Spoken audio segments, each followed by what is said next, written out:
Just a reminder that Something Positive for Positive People is supported by Dating Positives. And don't forget about that call line, you guys. It's a very safe, anonymous way for you to call and put out there what it is that you're looking for this upcoming holiday season as far as romance goes. And that phone number again is 833-927-5683. If you spell it out, it's just 833-YASLOVE. That's YASLOVE. I really struggle with saying it that way. But I told you guys about the anonymous call line, and I want to make sure that everybody knows that this is safe and secure. We've had a few people reach out with concerns about that. Like, are they going to know what my number is? Are they going to send my number to bill collectors and 1-800 numbers? No. All we're going to do is take your call and play it on the podcast so that we're encouraging more interaction from people who are dating. So it's just interesting that they really want to see what it is that you're looking for, and it's really cool to be able to see the wide range of responses that we get. And here's one right here I'll play for you guys now. Hi, Dating Positive. What I'm hoping for romantically this holiday season is just a little alone time with my partner.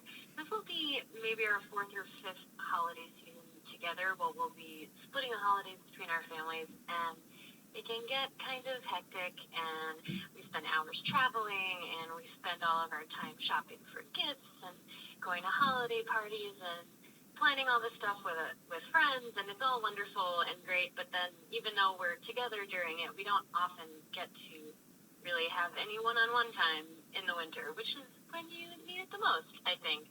So my goal for this season is just to plan a few date nights and maybe try to escape the hectic Christmas Eve and just stand in another room without the family for a little while and just really appreciate being able to have my partner during the holidays.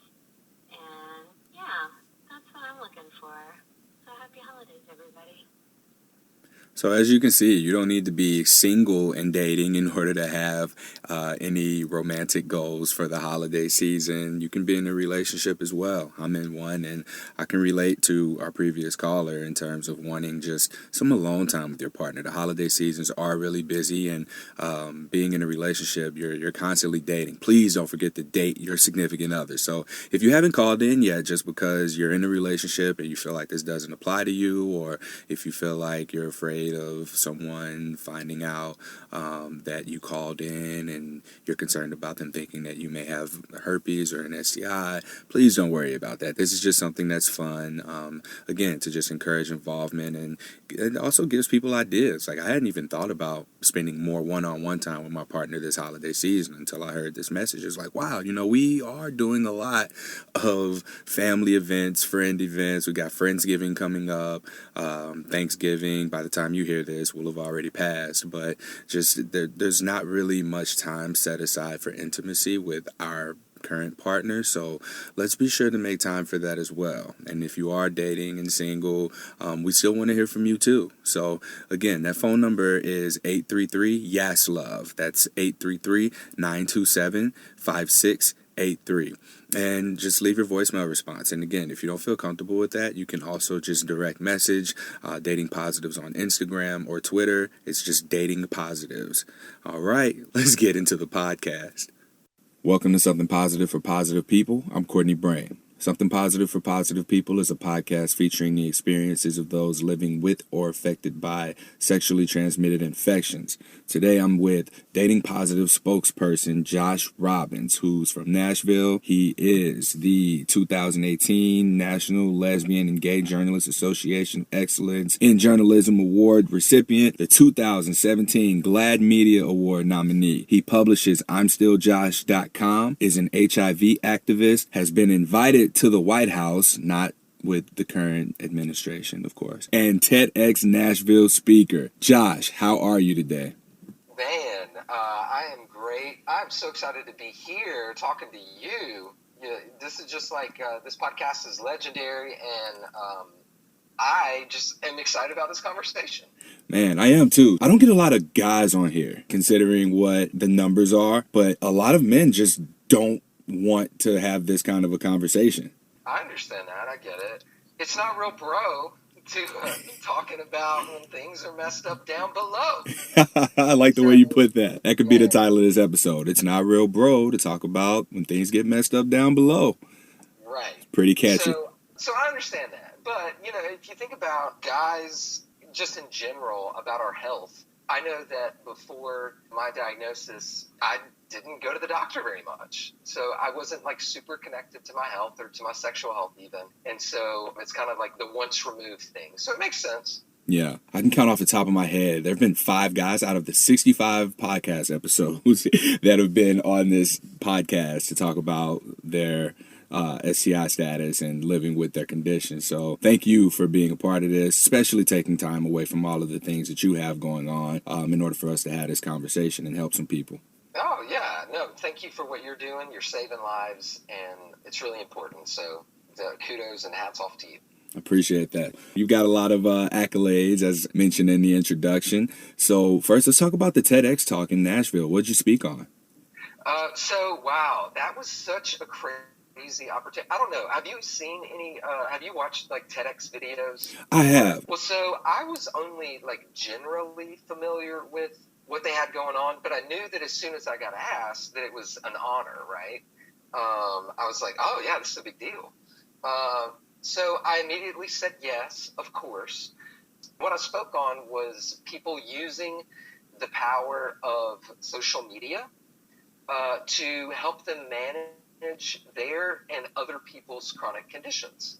So, for example, I'm an HIV blogger, and so I open up about my life and about living with HIV and what that means on social media, and the benefits that I get back from that include having a purpose, which is kind of big, like having passion and going after what's important to you. But it also is, and I know you've shared some of these stories, there are really big moments that happen for other people that we may not even always know about in our advocacy and our different platforms. But, I've had about 15 or 20 people that have told me that they were on the verge literally of committing suicide, and they decided not to because they saw something that inspired them or that spoke to them, or that they watched or heard in a video or something, content that I'd put out. And so that's what I talked about at the TEDx talk. So it was a really unique talk, and I featured activists from a ton of health conditions, some that were HIV, STI related. But my mom is a good example. She was on her death couch 15 years ago, and about 6 years ago, I convinced her to start a blog about MS, multiple sclerosis. She lives with that. Whether it's coincidence or not, I don't know, but my mom is thriving now. She is a new woman. She's out walking all the time. And I really think that there's a power that comes, a very positive power that comes from people when you decide to open your life up and share your journey for the world on social media. And I think that it is beneficial to your health. I can't prove it, but it's highly coincidental. And so I shared people that were like living with diabetes, or people that advocate online for mental health issues. So all these different health issues. And I just talked about the power that social media brings to peer-to-peer health. And it was really cool. Yeah. And it went good, I think. The video's out and I got good photos, so that's really all that matters at this point. And so is your mom continuing to do that advocacy work? Yeah, she is. As a matter of fact, my mom, not this past December, the December before, she trained all year on a rock climbing wall at her gym. She climbed to the top of the wall, which is unbelievable. If you know anything about MS or multiple sclerosis, it's a degenerative disease that makes it almost impossible to do something like that. But she is doing it. She's inspiring me, and her blog's hell of a lot better than mine. Mom's a warrior.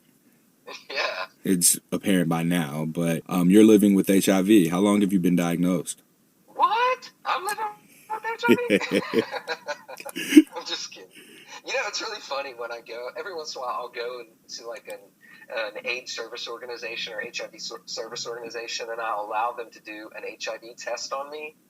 And if the person doesn't know that I'm positive, I think it's really funny to see that moment. They get really uncomfortable and they have to give me a diagnosis. And I just sit there and take it. And then I start laughing and let them know that I already do. But they about die. But I think it's important. It's like I'm checking up on the testers to make sure that they're giving the news right. But yeah, so December 18th of 2011, I had sex with somebody, and they didn't know that they had HIV when I asked, do you have HIV? They said no, as far as I know. And then I was like, cool, sounds good to me. And January 2nd, 2012, I got really sick. I had like 30 ulcers in my mouth. And I immediately got tested because I was a part of a vaccine study. And then I got my final diagnosis on January 24th, 2012. Are ulcers a sign of HIV? It can be, yeah. So there's a lot of different symptoms that can be associated with acute HIV infection. However, 50% of people don't have any symptoms, or they miss them.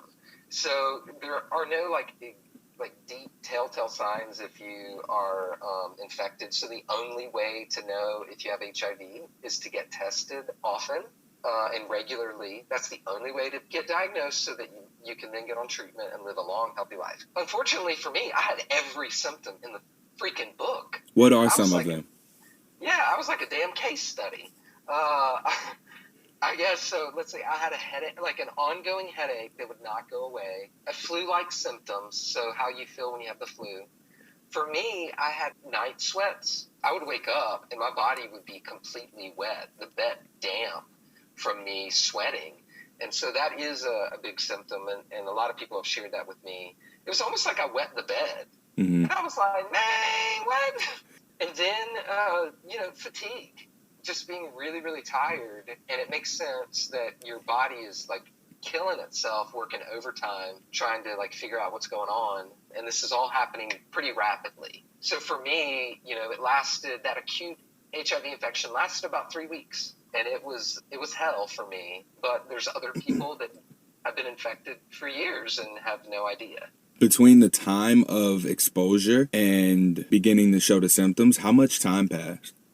Well, so it was December the 18th, 2011, that I was exposed unknowingly, and January 2nd, 2012, is when I got sick. Oh, so that's when you got sick. I'm sorry, I thought that was when you were diagnosed. Okay. Oh, yeah, no, I was diagnosed later in January that same year. So you're right, it did happen very quickly. December 18th to January 2nd, that is the time frame when I went from being exposed to being infected.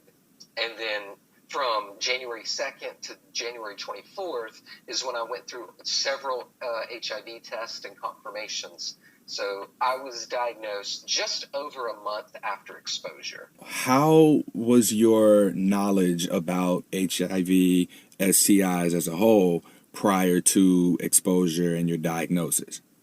I think most people like to believe that they are aware of STIs and HIV, specifically because I'm gay, and so living in the LGBT community and that sort of thing, we always wear a ribbon on World AIDS Day, and we're supposed to remember those people. And so it was really important. HIV and STD awareness and STI awareness for me was a cause that I supported. It was like a page on Facebook back in the day. You remember when they had like God page, and you would like it because you felt like if you didn't like that page, you were going to go to hell. God would be mad at you. Or it would be like driving in the sunlight on 70-degree weather page, and you had to like it if you liked 70-degree weather. HIV and STI awareness for me was kind of similar, that I knew who to follow and knew the things to say. I didn't really know any facts about it, and it was just a cause. So much so, you'll think this is funny, I was literally a poster boy for an HIV vaccine study in Nashville when I was diagnosed with HIV. I was in an HIV vaccine study. They had used my image on their posters. They put the posters all over the bathrooms in Nashville. So literally, I was a poster boy for HIV awareness and prevention. Then I got diagnosed, and I'm thinking, oh my God, there are posters all over the city with my face on it. I got really nervous so much I called the vaccine, and I wanted them to know. And I was like, hey, look, y'all got to do something because I don't want this to ruin the vaccine study enrollments because people would think that I got it from the vaccine. They were like, no, it's fine. And I'm like, no, I really insist. Eventually I think they did. But that was also part of the very first part of my advocacy. Not only was I telling people that I had HIV, but I needed them to know that I got it through sex, from being exposed to HIV, and not from a vaccine study, that it was not related. When you were diagnosed, did you confront your previous partner? Well, so confront is a strong word, because that's like fighting terms in my book. Confront. No, I think I called and I was like, hey, I was just diagnosed, and I'll be honest, that was probably one of the hardest calls that I've ever made in my whole life. But I called and I said, based on the timeline of when I was confirmed as HIV negative, which was on November the 30th, 2011, because I was a part of the vaccine study, the only possible person that it could have been is you. And so that's what I told the person on the phone. And I said, I'm not accusing you of anything. At this point, it doesn't really even matter. But I just think that you should go get tested if you are not aware that you're positive or not. If you don't know your status, I just really, really, really think you should go get tested. And they went and got tested, and they called me back and said, that they were positive as well. And so I think that, I certainly never expected to make that call to that person or to anybody. But it's also, I think, the right thing to do. I think ethically, it would be, I don't think there would be good karma if I didn't have called that person and said, hey, you should go get tested, even if I was mad. And now, I'm not mad, and I wasn't mad then, but I think that it's natural for some people to be upset with somebody because they feel like they need to blame somebody for their STI infection. When in fact, if I participated in consensual sex, like I knew the risks and I took a risk. I didn't choose to get HIV. They didn't choose to give me HIV. I don't see it that way. But I chose to engage in something that had an HIV risk. And from that, then, it happened and it happened. So actually on my blog, I let that person write 2 anonymous articles. And the articles were, I'm the person that infected Josh. And it was really important to do that because what I started noticing happening, and I've never shared with anybody who that person is, because I don't think that it's important. But I started noticing people started talking to me about this person, this like ethereal being that they didn't know who he was, but they started trashing this person, like just kind of talking bad about him, which I understand because my family, they felt like something hurt me, and so they wanted to get mad at whatever it is that hurt me. And I didn't really like that energy around me with my family or friends. And so I wanted this person to have the opportunity to speak for themselves, even though they are not out about their status at all, which is fine. But I wanted them to be humanized a little bit, because we always think about, and this is kind of an important, timely discussion, because like Monica Lewinsky, for example, just started talking about kind of her version of what happened with Bill Clinton. And, we always demonize one person in a scenario when the reality is there's a need for humanity to happen for everybody in a situation. And so I just wanted to humanize this person and allow him to speak for himself. And it actually gave me a ton of closure on this, on the topic and that situation. But it also, it changed my family's perspective of someone they didn't know. And they stopped viewing me as a victim or as, somebody that was done wrong. I don't see it that way, but they did. And by allowing him to kind of tell his story and his version of kind of what's happened, I think that it really combated that fear and that anger or those feelings of animosity that we sometimes have. And I think that it also speaks to like HIV criminalization, that we feel like we should point the finger at somebody all the time, when in fact in consensual sex, every person in the act has a responsibility for themselves, personal responsibility. And I think that is kind of where that all comes from. I know that was a long-winded answer to that, but it's important to like think about that. All of that is very important, and kudos to you for being so mature in handling that and not contributing to the negative energy around blame and anger and needing to point the finger at somebody. Right. Having no real answer to where it could have come from or where my diagnosis could have come from, I didn't really have that. So I didn't have anybody to look to but myself. But unfortunately, a lot of people find themselves in a situation where they are able to point the finger at someone. Even if it is exactly who it was, there can even be a hypothetical, like maybe it was this person. I don't know. I use the word confront just because that's the energy that comes up after a diagnosis and the negative situation. When you bring it to, I think that's a better way of putting it, when you bring it to another person, just being able to sit with it yourself and decide, okay, this was, like you said, a mutual act. It was a consensual act, and I have to take responsibility for myself. I have to take responsibility for my health. Being able to view it that way in a mature manner speaks volumes to a person's character. And for you, this was 7 years ago when you were diagnosed. For you to have had that maturity level speaks volumes to your character, your integrity, like your family, and the values that have been instilled in you. So for someone who may not know, how do you recommend someone get closure from not knowing where to get closure at? I think it's a double-edged sword, not to make it intense. There's pros and cons from pluses and negatives for either way. Like people that know who may have exposed them to an STI or to HIV, we look at the other people that don't know, and sometimes we may wish that we didn't know so that we don't have those feelings towards somebody.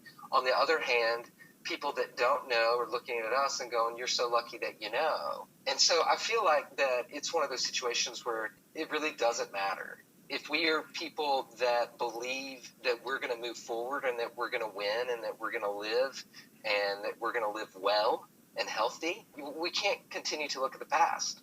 And we can't be defining those people by an action that we may or may not blame them for. But at the end of the day, that's way too much energy to be spending on something that you can't change. And so I would just, if that is where people are at, and I understand it because, I can understand that people would be there, but you would have better results literally going and just running into a door all day than spending trying to like justify or figure that part out. The answer is just go to a therapist and like work it out. I went to a therapist twice right after I was diagnosed, and they were like, why are you here? And I'm like, I don't know. It was free, and I thought it would be cool to lay on the couch and talk to you.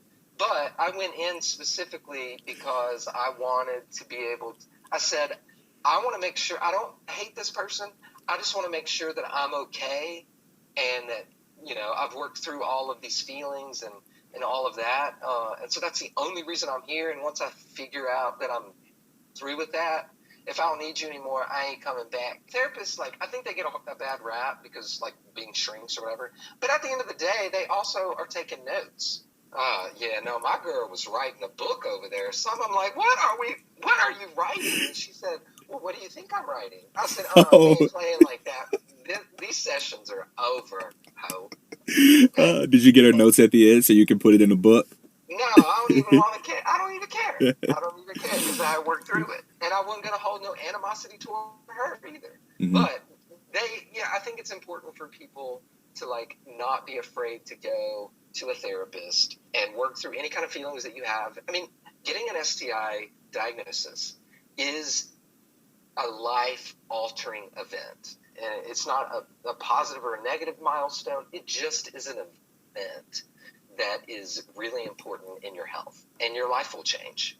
For me, I think that my life is better. I mean, I'm not thrilled that I got diagnosed with HIV, but I'm also not sitting over here, weeping in sorrow and sadness because I have an HIV diagnosis. I'm meeting cool people, and I'm caring now more about my health than I ever have. And I'm going to live as long as some of my peers that are HIV negative. And I'm now more educated, way more educated about HIV and STIs than I was 6 or 7 years ago. Mm-hmm. And that's empowering. So, it's like weird. Everything in life, they always try to tell us to stay positive. Stay positive. Good thing you're positive. But then, except they want you to stay HIV negative or STI negative. I'm like, y'all got that wrong. We should really want to be staying STI positive so everything works out. But, I think it's all a mental thing. And I'll tell you that the 3 weeks that it took for me from the initial test to get the diagnosis, those are the longest nights and days of my life. I'm in my Nashville condo right now, and literally right there, I would fall on the floor at night and I would cry for those 3 weeks. I mean, bawling. And nobody would know about it, and just me. And I would fall asleep crying, and I'd wake up and I'd have carpet marks on my face from where I had fallen asleep crying. And after probably the fourth time that I woke up and I had indentions on my face, I was like, oh, hell no. Okay. HIV may give me, but this carpet is not about to bust my face up. And so I literally had to pull myself off the floor and said, no, get back in the bed, and then get up out of the bed, take a shower, eat, and then get out of the house. You got work to do. And that's what happened. Everything that you just said is important because you were broken down. And I often say the stories that are on this podcast, if you go back and listen to anyone who's faced a positive diagnosis, they were presented with adversity. And their response to that adversity put them in a position where unutilized energy of frustration, anger, sorrow, despair, even guilt, shame, all of these emotions that they had as a result of stigma, which is built by people who have no fucking clue what it's like to have an STI or an HIV or an STD, nor do they know anything about it. Because I don't know about you, but when I was diagnosed, I became a herpes expert. So once you went through that struggle, that positive diagnosis, and worked through the emotions, you found yourself almost from another voice inside of your head. You were on the floor crying and you had to tell yourself, hey, get in the bed. And then when you got in the bed, you had to convince yourself, hey, all right, we got to get up out of this bed. We got to leave the house. We got to go eat food. You found yourself being able to take those small steps. You did one thing, you did a little thing, and then the wheel picked up enough momentum. So from there, once you were able to do those small, almost effortless things when you're not in a state of disparity, what was next? How did you get to a point where you were able to be, I'm still Josh, the Josh that we have right here? How did you break through that cocoon? Or through the glass ceiling. The glass ceiling. Talking about that with the election. Let me say this. I give credit to my support circle. I think that it's really important that people have that support circle in their life, because if they don't, they're not going to be able to do this on their own. So whether that support circle is like a social support circle or a therapist or family or friends or one person or someone anonymous that doesn't even know who you are, I think it's really important for people to have people around them that love them and that just want to show them love regardless of having HIV or herpes or syphilis or HPV or hepatitis or, anything, right? For me, the only way that I was going to get through that diagnosis, once that I finally got it, on the day that I found out that I was living with HIV, I traveled to my hometown and I told my family in person that day. It was still fresh news to me. And I went home to my hometown, and I sat my mom and my stepdad at the dinner table, and I told them, and then I left and I went to my dad and my stepmom and woke them up because it was like 7 at night and it was dark, and my dad is so damn country. Yeah, he's like, the sun's down, time to go to bed. I'm like, Dad, it's 7 o'clock. So I woke him up at 7, and I was like, I need to talk to you. And I just talked it through with both sets of my parents, and then I went to sleep. I got up the next day and I was like, okay, now what do I do? And it was like, okay, you got to drive back to Nashville. And so I think at the beginning, I just did everything in, like you said, baby steps. But it was right for me at that time to tell my family. I was safe, so I wouldn't be harmed by telling them. I wanted to tell them. I thought that it was important for me to share that with them. That's my story and my journey. I don't think that that's always the way that it should go down. I don't think that I'm brave or whatever for talking about it. You know, the firefighters that are fighting the fires right now in California, that's bravery. Me talking about having an STI or HIV on social media is not brave. Telling people is not brave. But it just was right for me. It's right, yes, right for you. That's right. And so I think a lot of people like elevate, you know, influencers or people like you and I that are like open about it, but it's just our journey. Yeah. So their journey is still valid. However, they need to go about it, and I support them in that. So it's really important for me to share that with them. But like to get where I don't think that I ever woke up and was like, hey, I'm about to try to be an HIV activist. I didn't even know what an HIV activist is. And activist sounds like marching. And I know everybody is on like a marching bandwagon right now, and that's fine and dandy, but I'm not. Yeah, okay? I got to get up and go to work. Okay, I'm going to be predisposed because I ain't going down to that damn march. Yeah. But I will bail y'all out of jail, you know, if y'all give me your credit card in advance. Like, I will be happy to do that part. It won't charge a service fee or anything. Shipping and handling. But, you know, like, I didn't know what activist was. I think after 7 years, like, I'm beginning to figure that part out. All I wanted to do was share my journey, and I just wanted people that were living with HIV not to feel alone and not to feel like that the day that they got the worst news in their life, that was the best day moving forward. I didn't want them to feel like that day was their death, that they should commit suicide or they should end it all or make some rash decision or run away. And that's why I named it I'm Still Josh, because I'm still exactly who I was before my diagnosis. Like, nothing changed. I'm still funny as hell, okay? I was funny as hell before, and then I got the diagnosis, and I'm funny as hell now. I now just make more HIV jokes, like, you know, get out of the HIV lane on the interstate. It's the HOV lane, I call it the HIV. Or people, you raise them a viral load, and when they bugging me, I'm like, y'all just need to calm the F down. Or when people are like, stay positive. Or it's really great that you're staying positive about this. And I'm like, y'all, I don't have a choice. Okay? Until we got a cure, I'm kind of stuck being positive. Yeah. So while we're on the topic of a cure, while there may not be a said cure, there is undetectable means untransmittable. You want to talk a little bit about that? Yeah. So undetectable equals untransmittable, or hashtag U equals U, is a revolutionary, scientific, fact-based campaign and movement that has taken over the world. And what it says is, if somebody is living with HIV and we take HIV medications, which are antiretroviral therapy, the goal is to bring the viral load down so much so that it hits the undetectable level. So once we hit that undetectable level, they are now saying, according to research, and it's fact, that I will not transmit HIV to a sexual partner even in the absence of a condom, even if the partner is not on PrEP, pre-exposure prophylaxis. That was going to be the next question. So if I'm someone who is sexually active, and I'm on PrEP. Let's say I engage with a partner or partners who may not be aware of their HIV status, but they are positive.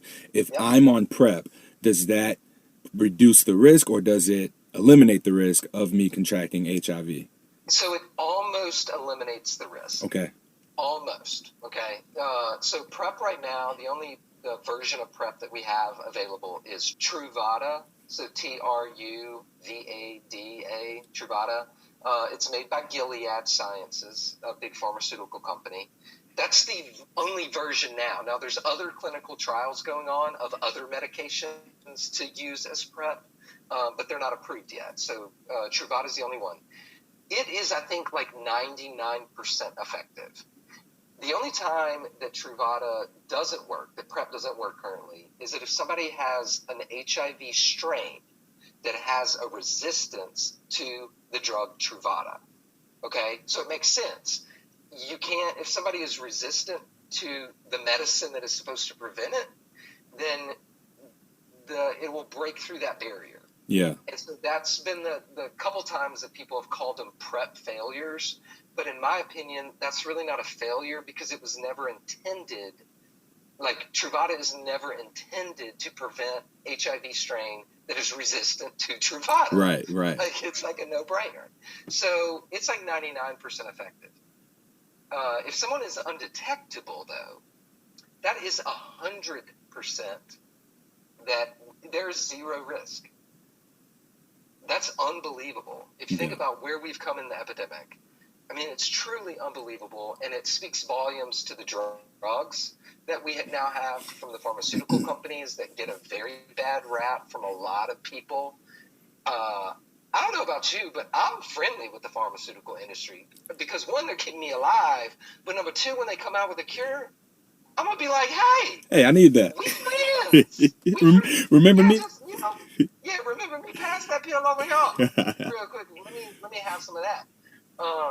And so, like, it's dumb to me a little bit that people, but I ain't trying to correct them because I don't want them to get in line in front of me, It's like I got the VIP card.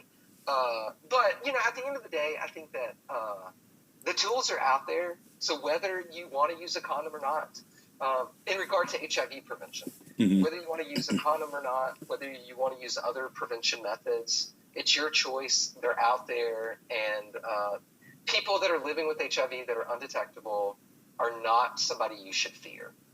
Got it. So what's going on right now? Where are we with criminalization for HIV or passing on HIV? Is that what it is? Yeah, so what we have is we have laws across many of the states, about 35 states across the country, have pretty harsh, archaic HIV criminalization laws. They criminalize for allegedly non-disclosing. So, say that I bring somebody home from the bar, I don't disclose to them, I am not undetectable, or it doesn't matter, but I have sex with them, and then we come back, and they get HIV, and then they find out that I didn't tell them. Then in Tennessee, for example, it's a felony. I could be charged with a felony, and that is up to 15 years in jail per sexual act. So if I had a threesome, girl, that's like 30 years right there. You know what I'm saying? I'm like, dang, man. I mean, there are people that have killed people that are out of jail sooner than that. Yeah. And so all joking aside, these laws, one, every major health organization that has expertise in the prevention of HIV, all are calling for these laws to be eliminated, or at least at the minimum updated. And the reason is because these laws actually prevent people or impede people wanting to know their status, because if you don't know your status, you're not held to the legal responsibility, right? So what that means is that we've got these people that are scared to get tested because they don't want to be held criminally liable for their actions, but they are then highly viral, meaning that they have a very high viral load. They're going to die pretty soon.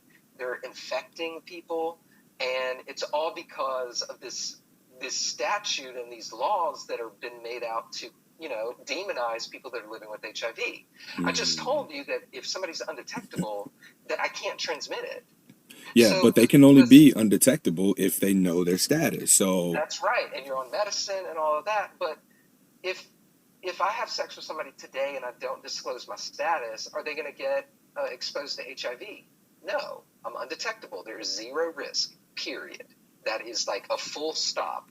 However, if I don't tell them, I could still be charged with a felony and go to jail for 15 years yeah, in our state. And so those laws are unfair. They're unjust. They target minorities. The overwhelming prosecutions in these cases are men of color, gay men of color, and they're in jail, and they have been in jail for a long time. And it is tragic. We saw what happened with, I think, Michael Johnson in that case where he was the wrestler. He was the wrestler, I forget where it was, Missouri or something, and he had been diagnosed, and then he had sex with several people, and several of those people became infected. Those people joined prosecution and put him in jail, and I think his original sentence was like 60 years in jail. Again, he didn't rape anybody. He had consensual sex, and all these people knowingly took a risk action and didn't take personal responsibility for their action. And people are like, oh, well, if he lied. Well, let me tell you this. People lie, okay? People lie about all kind of stuff. I've had people on, different dating websites, that would just, tell you like, hey, that their endowment is 8 inches, okay? That is like the standard.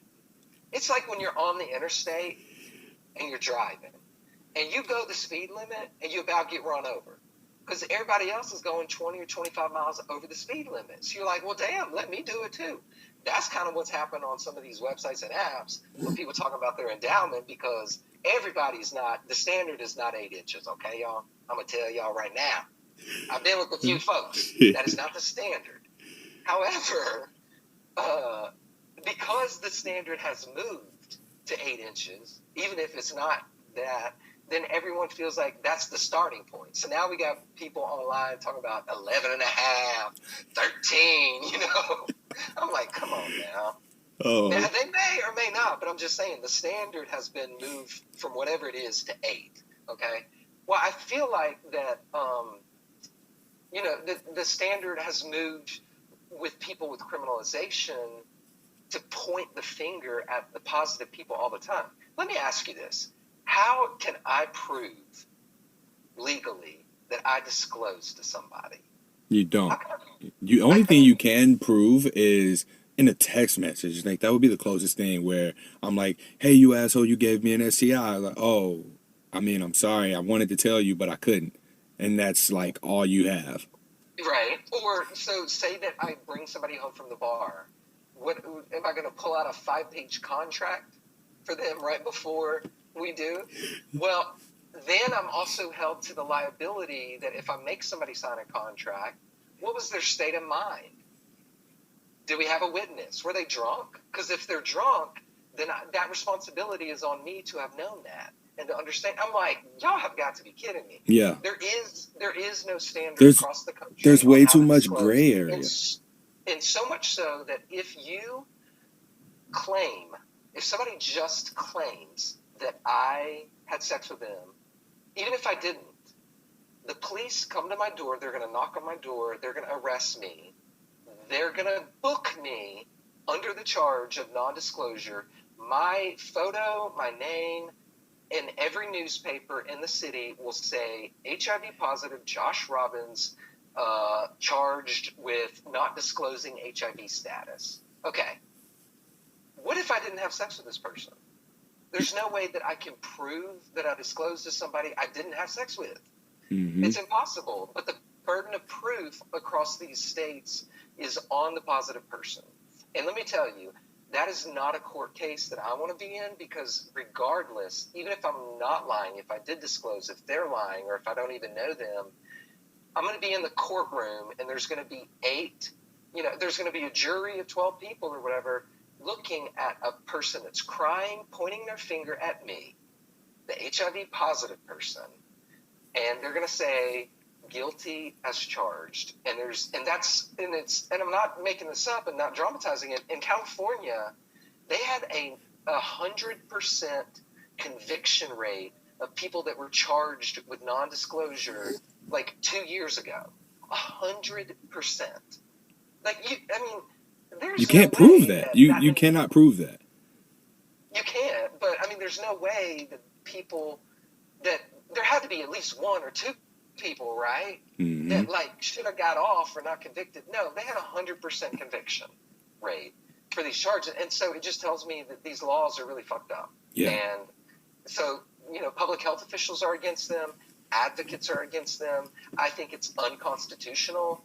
And so the state of where we are, I've been told in our state, there are people leading the charge, and they're probably way smarter than me.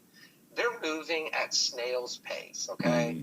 I would have already been picketing. I wouldn't have picketed, but I sure would have sent some letters, some emails, and made some phone calls. And robocalled them or used technology to call them. Had an airplane with a banner flying over, something. To raise more awareness. But I guess it's coming. But I also want to say one other thing. People that are still detectable with HIV, I don't think they should be criminalized either. So I'm not trying to set a wedge between somebody undetectable and detectable. I'm just saying that I don't believe that HIV or STIs should be criminalized, period. Where we are right now, as far as being detectable, is that a choice, or is that something where it's like the medication's too expensive? Because, like we said, it's more common among the minority population, which is probably less likely to be able to afford treatment for HIV. Yeah, there's a ton of disparities. When you're looking at the HIV epidemic as a whole, there are certain groups that have a harder time accessing medication, getting into the doctor, getting tested, getting access to just healthcare in general. One, for example, is transgender individuals. They just across the board in healthcare, they are not welcomed in the healthcare system. And so you got to start thinking about transgender in the South, or transgender, people of color that have not been in touch with healthcare providers. They're going to have a harder time getting into treatment, staying on treatment, accessing treatment, returning for treatment. And what if then somebody stigmatizes them for something unrelated, for their sexuality or for their, so their sexual identification or identity, all of these things are leading up to why people can be undetectable. And then there's also medical reasons. Sometimes the medicine just doesn't work for people, and that sucks. But it still happens. And those people know who they are, and they are detectable. But it doesn't matter to me. I don't think those people should go to jail either. Yeah. I just feel like that personal responsibility should be that. And if somebody is raped, that has been a case, or if somebody raped somebody and they have HIV, I'm like, well, if the charge can be increased, then we haven't criminalized rape enough, high enough. I want the maximum penalty for rape to be what it is. Yeah. Because if me and somebody else go to court and we've both been raped, and I've been raped by somebody positive, and so the criminal that raped me goes to jail for 50 years, and the person that had the same exact rape, but their person was negative, only goes to jail for 10 years, how can we look at both victims and go, oh, one rape was worse than the other? Sorry. Damn. No, it shouldn't work like that. They should both be in jail for 50 years. Now, as allies and supporters, how can we help advocate against these laws? What can we do to get these laws revised at the very least? What can we do? I think what immediate action that can always help is that when you see these stories in the local news, wherever you guys live, call out the station.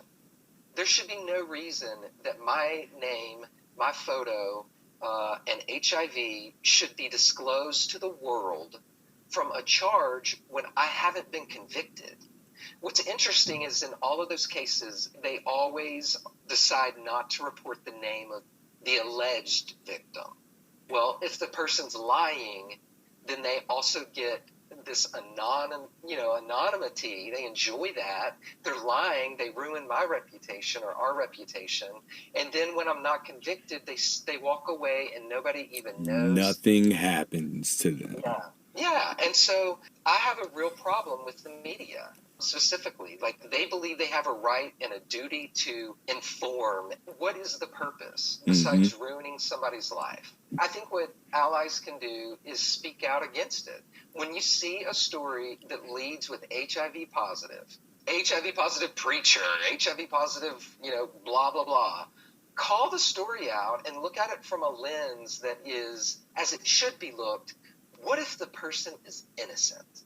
Yeah. And I tell you, there have been time and time again that I have contacted newspapers and television stations on behalf of a case when somebody is either deemed innocent or the case is dropped. And I'm like, where are you now reporting that this person is innocent or this person couldn't be convicted? And they all are like, oh, well, that's not in the public interest. Well, it was sure in the public interest to ruin their life. How about lifting them up? And so I would ask your listeners and you as an ally to call out on that, and then also support positive dating websites like Dating Positives. I have learned so much. I'm an expert like you on my specific health condition, which is HIV. I'm not an expert on herpes, but because of being on websites like Dating Positives, where I see other people living with other STIs, it has normalized the experience and journey of living with an STI, normalized it, destigmatized it. Now, I'm not saying that it's unimportant. I'm saying that it has just made it not scary. Yeah. Not something that I should fear, because I don't. Actually, I went on a date with somebody recently, and they told me that they had herpes, and I was not afraid. I was pretty educated about it, and it also made me realize through this advocacy that I gotta open up my eyes a little bit more about other STIs, because I think that I have still, not currently, but previously, that I have stigmatized people living with other STIs. I'm not living with herpes. I should be. Honestly. I don't know anybody that has sex that couldn't or shouldn't be in the same shoes that I'm in, being HIV positive, because I know no one that has always, without a doubt, used protection 100% of the time. And number two, there are no FDA-approved condoms for anal sex. Period. All the condoms are only approved and intended, designed for vaginal sex. So we have been asking gay men for the past 25 years to use a device that is intended to prevent pregnancy. And then we have used these devices, condoms, as the catch-all for STIs when we know, in fact, they don't provide. We don't know how much protection they actually provide for STIs, especially if there's skin contact. It's like, when you go and you get, when you pull out a warning label from, you buy a product and you open up and it has a warning label and it just drops to the floor. There's so much damn reading. Ain't nobody read that. Yeah. When you're on a website and you see terms and conditions, you don't read through check all the box. You just click, I agree. You just check the box because they overwarn, they overstate these things, and so we don't read any of it. I think condoms are the same way, and so we've got to find some other prevention methods, and we need to fund them, and they've got to be innovative. So that's kind of the excitement and where I'm at. But I know more about herpes today than I did 7 years ago. Yeah. And I'm not scared of people that are living with any STI, and that makes me a better person. Wow. We got a lot of good stuff here, man, and I hate that we got to go. There's a lot more that we could have talked about. Is there anything else that you want to leave us with? That you rock. I appreciate that. Thank you. And that your listeners, that, there is something, if you're listening right now and you are living with an STI or you're living with HIV or herpes, the best days of your life are still ahead of you. And the worst day and the worst thing that you've gone through is not your diagnosis.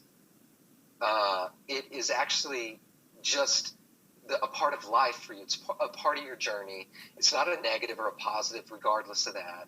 But I really want everyone listening to just remember that you're valid, that you're sufficient, that you're loved, and even if your circumstance right now is lying to you and makes you believe any of those things aren't true, I'm just with you in spirit for you to break through that and continue to live your life.